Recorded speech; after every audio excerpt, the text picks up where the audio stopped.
Saya terjun ke dunia bisnis itu masuk di umur 30-an.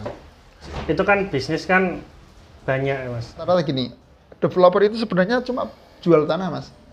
Cuma agar tanah itu bernilai lebih, akhirnya ditempelkan dengan bangunan. Kasih bang.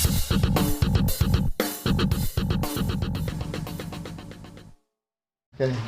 Selamat datang bosku semua, kembali lagi di Jeda Ngopi Official, channel YouTube yang isinya ngobrol-ngobrol. Karena biasanya orang kalau ngopi kan ngobrol, jadi maksudnya kenapa dinamai Jeda Ngopi, karena isinya ngobrol-ngobrol aja. Banyak orang biasa yang punya cerita-cerita tidak biasa atau bahkan luar biasa. Nah, kali ini saya akan mengajak teman ngopi kita hari ini adalah Kang Ahmad Masruri. Siapakah beliau? Nah, nanti kita banyak cerita. Kang, ini saya manggilnya Mas apa Kang atau Pak? Bebas. Bebas. Beliau ini direktur atau CEO Gardenia? CEO dan direktur. CEO dan direktur. Yeah. Pokoknya sing duwe Ustaz. Iya. Sekarang brandnya di CEO Gardenia ya. Yes. Apa itu Gardenia ini bisnis di bidang properti. Oke. Kenapa kok properti, Mas? Iya, jadi gini, sapa dulu. Halo guys. Oke, terima kasih Mas Syafiq. Kenalkan teman-teman, nama saya Mas Ruri. Saya sekarang menggawangi di PT Gardenia Group Pekalongan yang bergerak di bidang properti. Pertanyaan Mas Syafiq, mengapa kok milihnya properti? Ya karena itu nggak lazim buat orang-orang kita, orang Buaran. Ya walaupun jenengan kan Banyurep ya aslinya, tapi kan zaman dulu Banyurep itu masih bagian dari Buaran. Kulturnya kita bisnisnya batik Mas, batik, sarung. Oke, saya terjun ke dunia bisnis itu masuk di umur 30-an. Yang saya seriusi benar-benar ya, itu di umur 30-an. Jadi saya melihat bisnis itu kan ada, diantaranya ada bisnis sandang, pangan, papan, jasa, dan seterusnya. Di antara itu saya mikir, kalau saya terjunnya di bisnis sandang, skill saya jelas, saya ketinggalan jauh sama teman-teman yang sudah duluan memulai. Saya terjun di dunia pangan, kuliner, apalagi saya nggak bisa masak enak dan lain sebagainya, saya ketinggalan. Nah, di dunia properti itu identiknya memang dunia arsitek, dunia kontraktor, konstruksi dan seterusnya. Tapi ada hal penting di sini yang bisa dilakukan oleh siapapun, termasuk saya yang berlatar belakang adalah sarjana pendidikan, magister pendidikan juga. Saya mengambil ini ada sisi manajemen Mas. Sisi manajemen itu pola bisnisnya seperti kepanitiaan. Jadi panitia itu kan nggak harus bisa bangun, nggak harus bisa gambar, nggak harus pinter akuntan dan lain sebagainya. Tetapi ini yang saya pelajari dulu sejak saya berproses belajar kuliah dan lain sebagainya. Saya sering jadi aktivis, sering jadi ketua pimpinan. Lah ini ketua pimpinan, saya lihat di sini ada unsur manajemen, pola-pola manajemen ini yang saya pelajari. Oh, bisnis properti itu sebenarnya hal yang bisa kita pelajari untuk kita uangkan dalam bisnis adalah manajemen, Mas. Kalau kita bisa ngatur manajemen dengan baik, ini bisa jadi uang, ini bisa jadi bisnis. Itu kurang lebih seperti itu. Oh gitu. Karena memang kan sepengetahuan saya, panjenengan itu selain memang keilmuannya pendidikan, lebih dikenal sebagai aktivis di masa mudanya. Bersinggungan dengan politik gitu ya. Iya, dikit-dikit. Akhirnya kok ke bisnis, bisa disebut banting setir nggak? Iya, oke. Banting setir ke bisnis. Iya, istilah banting setir itu sah-sah saja sih ya menurut beberapa orang. Kalau saya sih menyebutnya adalah revolusi diri. Revolusi diri. Jadi saya itu dulu bekerja di lembaga politik di salah satu anggota DPR RI. Kemudian saya 5 tahun itu jadi karyawan beneran. Saat itu ya 2005 sampai 2009. Kemudian Saya mencoba bisnis tapi asal-asalan saja, bangkrut, dan kemudian saya kembali lagi ke dunia karyawan lagi. Saya jadi karyawan lagi, bantu-bantu di sempat ngajar di sana juga. Sempat menggunakan ijazah pendidikannya buat ngajar. Kalau menggunakan ijazah, saya alhamdulillah tidak sampai menggunakan ijazah, dalam arti gini Mas Syafiq. Saya belum sempat membuat lamaran pekerjaan, tapi saya diminta untuk bantu ngajar. Itu saya ngajar di beberapa tempat. Dan ya saya menikmati saja. Karena mengajar itu hal yang asik. Terus itu kan bisnis kan banyak ya Mas. Maksudnya tadi kan sisi yang jenengan ambil itu kan kepanitiaan, manajemen, sesuatu yang sudah akrab di diri jenengan. Terus kemudian ketika akhirnya milih properti dan itu tanah ya? Iya, rumah itu, juga. Iya, tanah, rumah dan kawan-kawannya. Itu pertimbangannya apa Mas? Apa karena di Pekalongan itu pelakunya masih sedikit? Atau ceruk pasarnya masih besar? Ini kan mungkin buat sharing ke teman-teman yang mau bisnis. Kalau pertimbangan saya mengejar ketertinggalan. Kan saya ini lama jadi karyawan ini kelihatan. Kalau saya membangunnya lewat kuliner, saya kelamaan. Saya bangunnya lewat sandang, saya kelamaan. Belajarnya, sama-sama belajarnya, tetapi saya merasa ketertinggalan. Mengejar ketertinggalan itu saya motong kompas, langsung masuk ke properti dengan main kolam besar. Main kolam besar itu automatically kita langsung berada di level atas juga, karena permainannya juga orang-orang gede-gede semua itu. Makanya saya masuk ke properti itu salah satunya adalah potong komas. Mengejar ketertinggalan, saya harus masuk ke batch besar. Ketemu di kolam besar itu saya ternyata benar, cepat saya mengambil posisi-posisi itu loh.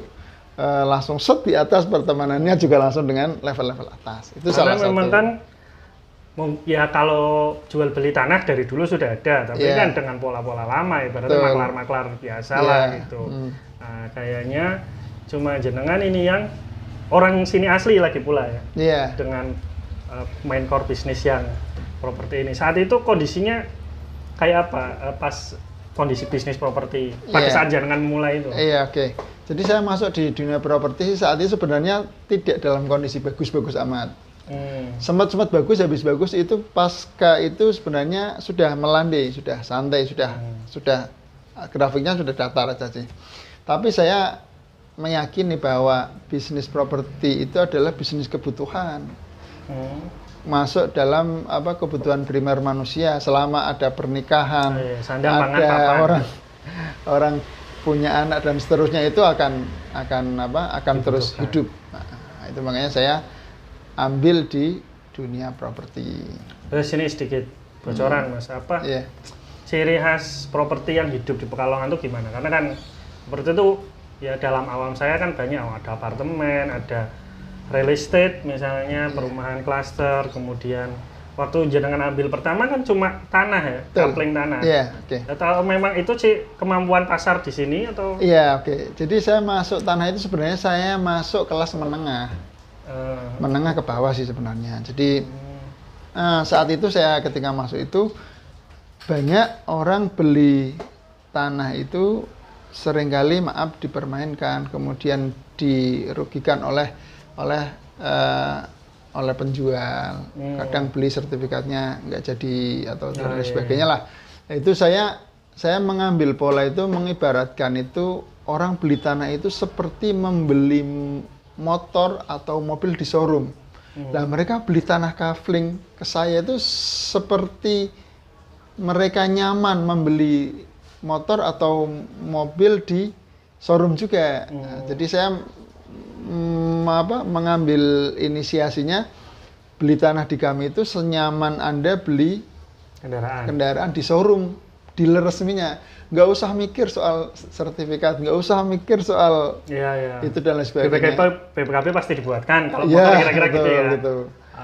Karena memang ribet sih, masyarakat kan ngurus sertifikat tuh nggak mudah ya. Belum intrik, maksudnya tuh itu kayak kotak Pandora yang kita nggak tahu.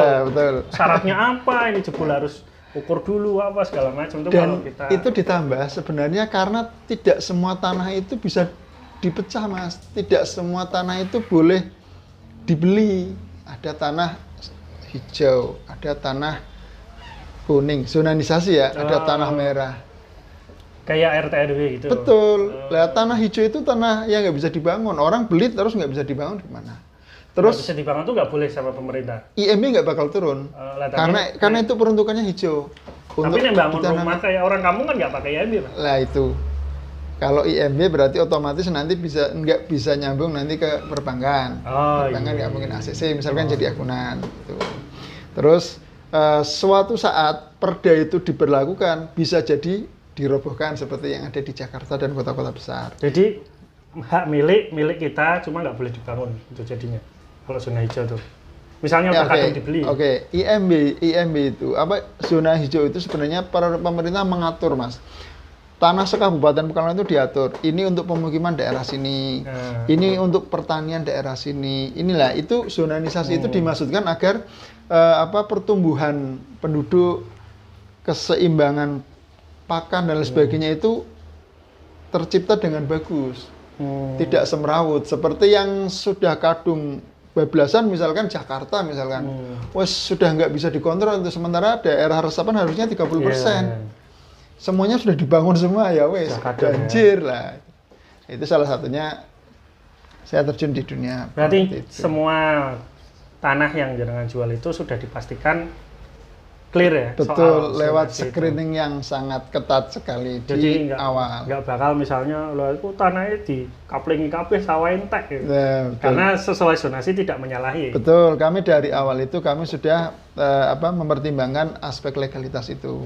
Ini lama-lama kayak acara Metro TV kalau minggu siang ini. Oke, terus akhirnya setelah jenengan berarti berapa tahun sudah 2015 hampir 5 tahunan ya. 5 tahun. Setelah 5 tahun ini membangun ini dan semua orang melihatnya sukses, Mas. Amin. Ribet-ribetnya itu jenengan yang tahu ya. Yeah. Tapi kita semua masyarakat, tetangga, orang sekitar lihatnya sukses dan akhirnya melebarkan sayap ke banyak tempat ya. Menurut saya kan ada banyak komunitas yang jenengan bangun itu kayaknya. Betul. Seperti di kampus doa nih kaos. Iya. Itu based on Gardenia atau gerakan lain? Oke, siap. Oke, terima kasih. Jadi begini Mas Syafiq, saya itu nulis di proposal kehidupan saya bagaimana hidup saya itu mau saya arahkan kemana sih Mas? Mau ngalor ngidul dan kemana? Itu saya bikin proposal kehidupan untuk sekian tahun yang akan datang. Di proposal itu saya menulis bahwa saya ingin menjadi manusia 3D.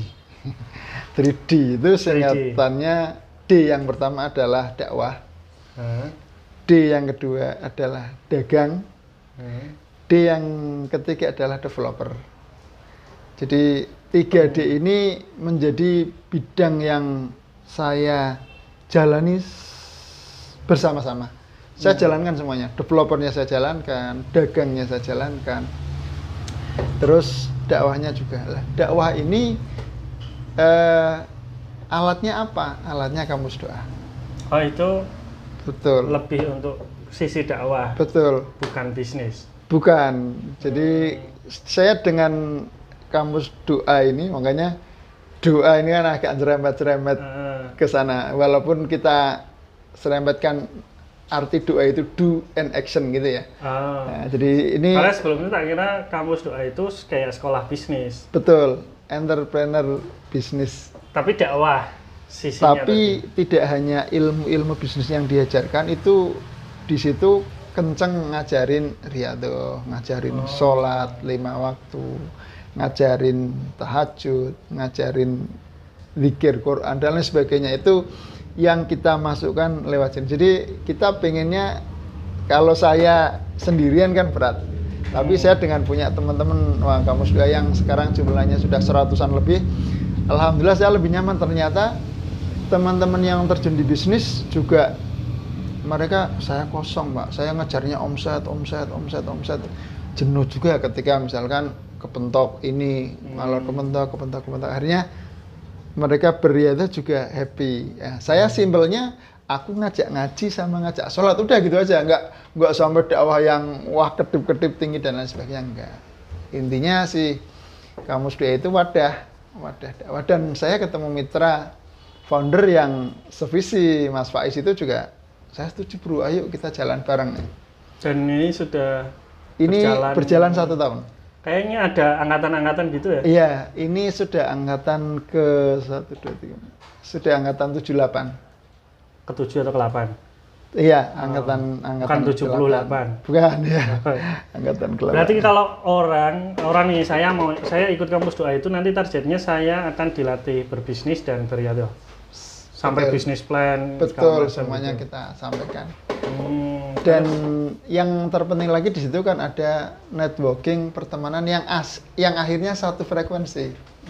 Ya kan? Karena sudah sama tahu, sudah sama-sama nyaman, dia riadohnya ya setuju sama, nggak saling bully kan. Kalau kita nggak satu frekuensi, sebenarnya saya mau sholat kayak masuk Islam anyar dan sebagainya. Tapi sama itu saling menghormati, saling menjaga. Tadi kan katanya bisnis ngejar omset kosong gitu. Lah kalau dalam kondisi yang sebaliknya Mas, aku wis Galdino jamaah, dompetnya semunu-munu itu balikannya. Betul. Jadi kita dua-duanya kita hajar sih ya, kita perdalam semua ya. Ikhtiar dunianya kita lakukan, ikhtiar akhirnya kita lakukan. Bahkan mungkin sebenarnya kalau kita hitung persentase itu Mas, masih timpang. Riadonya itu masih sekian persen saja, masih banyak kan ilmu dunianya. Tetapi sebenarnya PR dunia maupun akhirat, riadoh ataupun ilmu dunia itu yang kita amati adalah konsistensi di proses. Mayoritas orang, teman-teman kita yang tidak ketemu di hasil maksimal dan sebagainya, gampang kok ngeceknya, coba prosesnya. Karena proses itu kita ada listingnya Mas. Listing, bangun pagi yang dilakukan apa? Yang berkaitan dengan bisnis yang kamu kerjakan apa? Berapa database yang kamu bangun hari ini? 1 orang, 2 orang, 3 orang. Bagaimana manajemen yang kamu kerjakan hari ini? Bagaimana kamu meriset pasar? Bagaimana kamu meriset produk? Bagaimana kamu berkomunikasi dengan customermu? Wah, itu salah satu yang kita itu nggak dilakukan kok. Aku dua tahajud, dzikir dan lain sebagainya kok orang lah.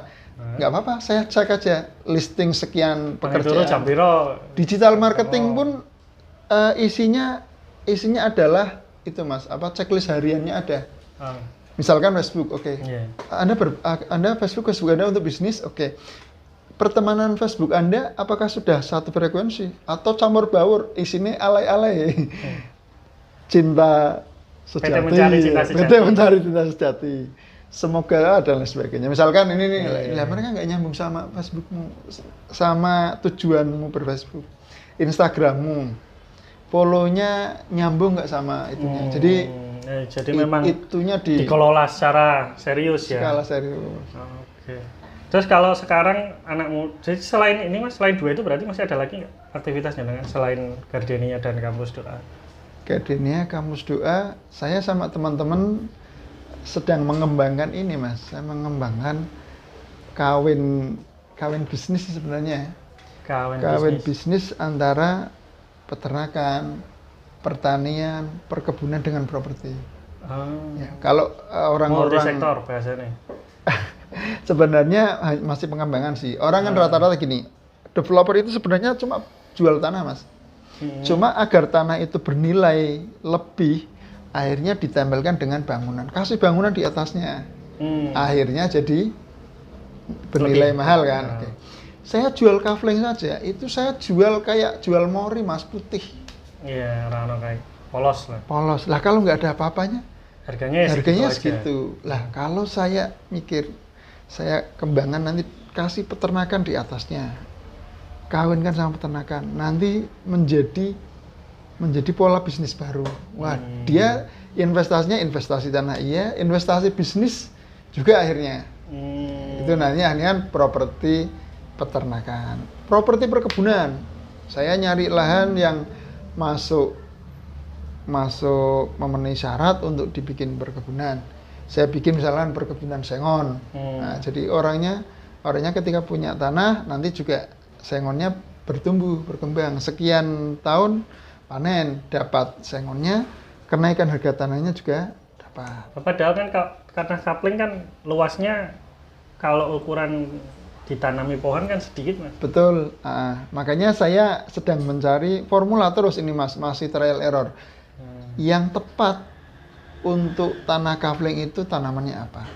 Di antaranya ada jagung, di antaranya ada kacang. Padat dan cepat ya. Betul, di antaranya. Terus kalau untuk perkebunan yang lebih luas kan kita baru mikir apakah sengon, apakah pisang, apakah pepaya, California dan lain sebagainya. Ini masih nyari pola, trial error. Tapi kan beberapa sudah dijual dengan format itu ya? Format itu saya sudah pakai di kafling durian, di Indoro itu.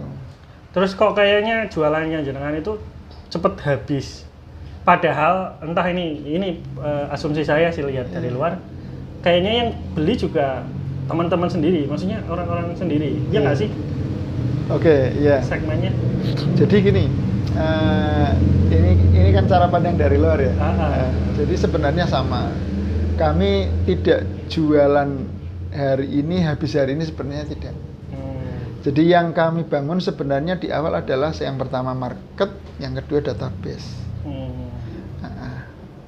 Awalnya yang kita riset adalah kebutuhan Pekalongan itu apa sih? Kita riset dulu.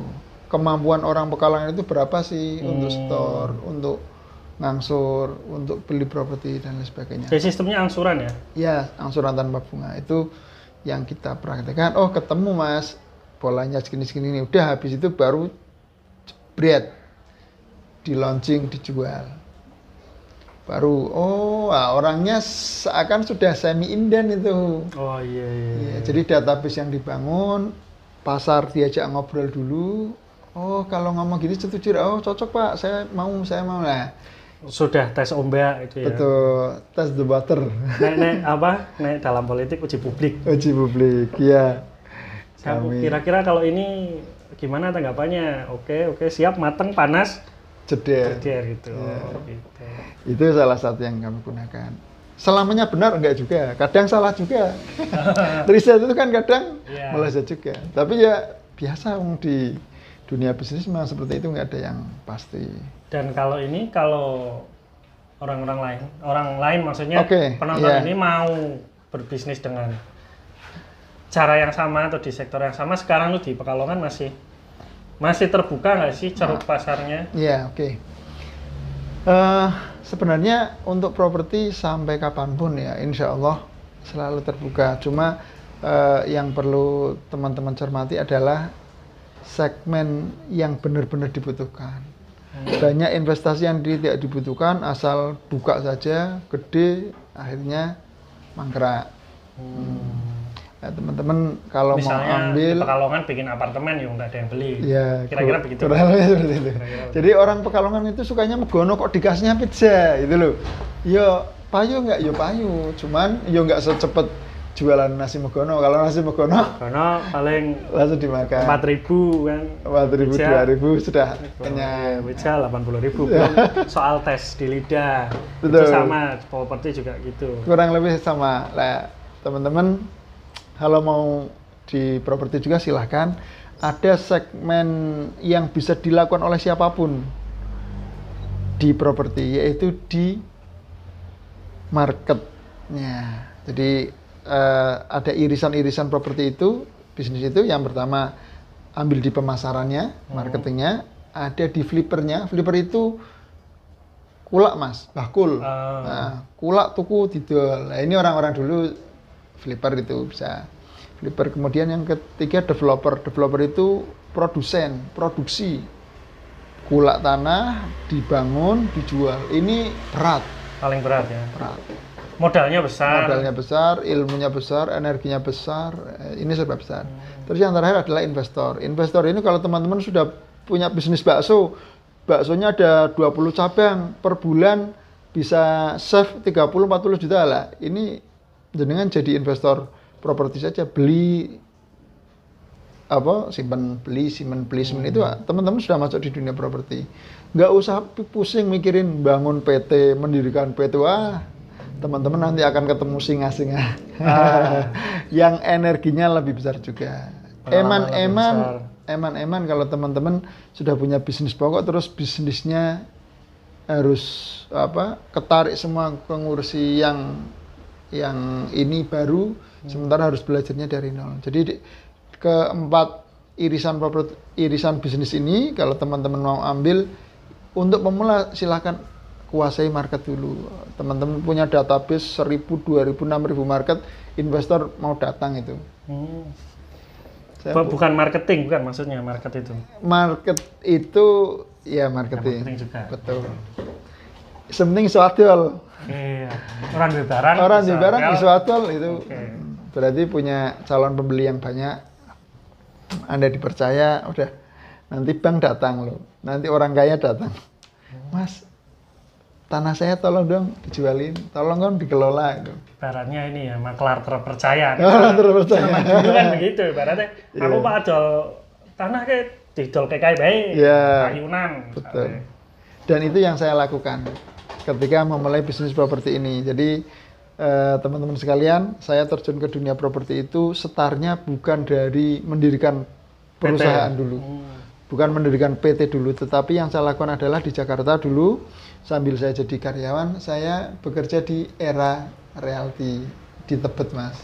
Itu properti juga? Properti juga. Comi kan cuma bantu menjualkan. Oh, ada rumah mau dijual, kita posting, kita nyari. Posting yang konsisten itu akan membentuk market. Sehari posting itu pasti ada orang tanya. Orang tanya itu kita catat di buku database gitu. Semakin kita punya database banyak, wah kita semakin kaya. Peluangnya pasar semakin. Berarti ini pilar marketing jenengan online juga atau offline lebih banyak sebenarnya? Dulu kita lebih banyak di pasukan ya. Semakin banyak semakin bagus dulu.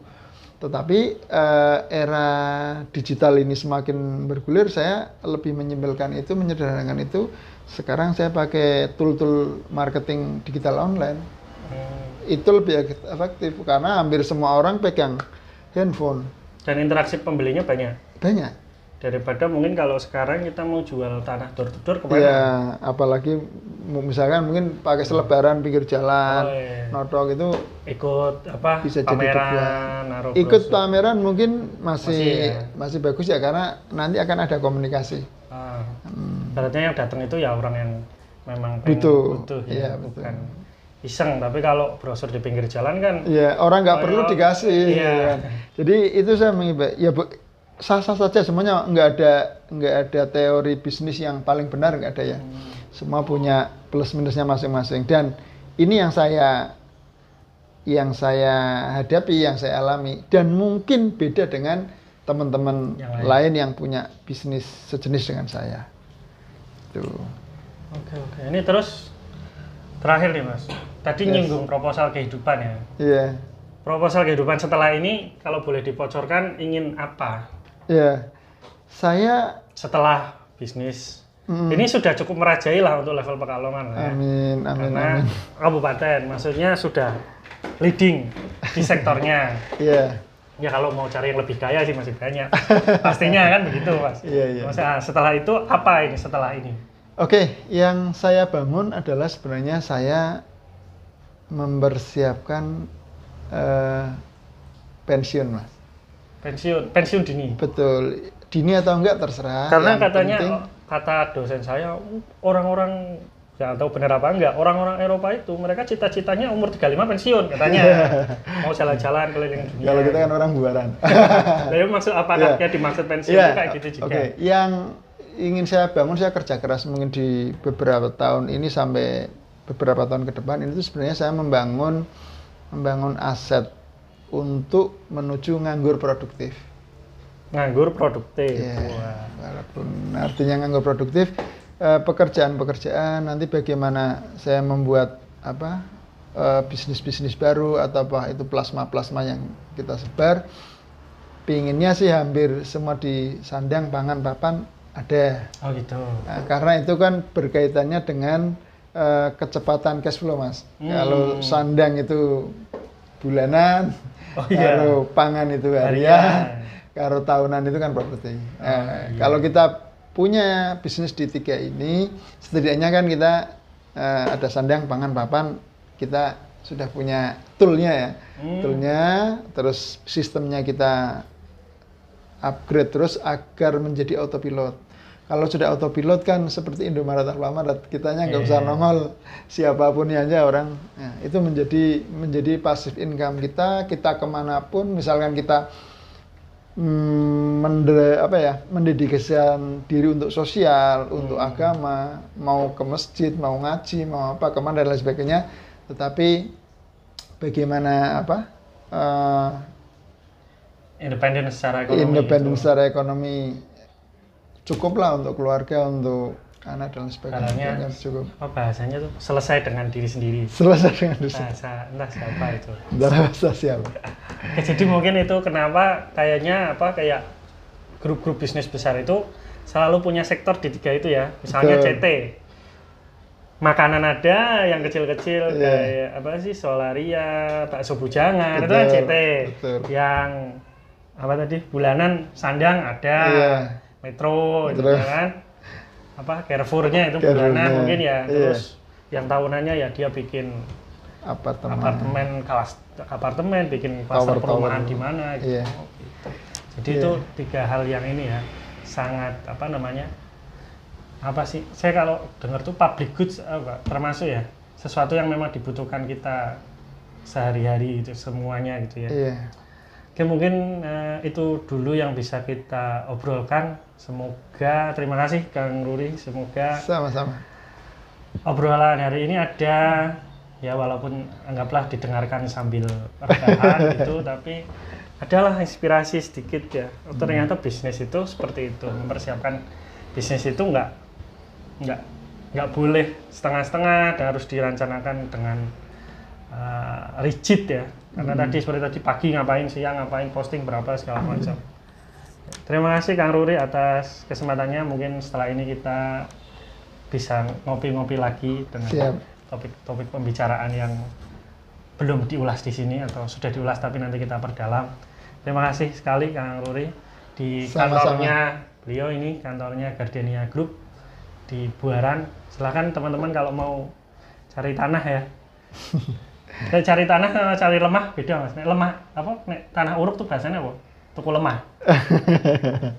Itu cut and fill istilahnya kita tuh, nguruk dan lain-lain. Oke, terima kasih. Jangan lupa subscribe ya. Sampai jumpa kembali di video-video kita selanjutnya. Sampai jumpa.